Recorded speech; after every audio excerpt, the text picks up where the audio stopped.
பிணிகள் நீக்கும் பிரதோஷம் சிவன் நஞ்சுண்டதால் வந்த நேரம் நாம் செய்த தீவினைகள் யாவும் அந்த பிறை சூடன் அருளாலே தீரும் நாரணன் விடையாக நந்தியின் கொம்பிடையில் சிவனாடும் நேரம் இது சிவன் வரும் சுகமான நேரம் இது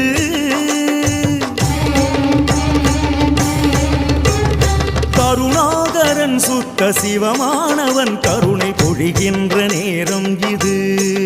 வரம் தருகின்ற நேரம் இது நந்தீஸ்வர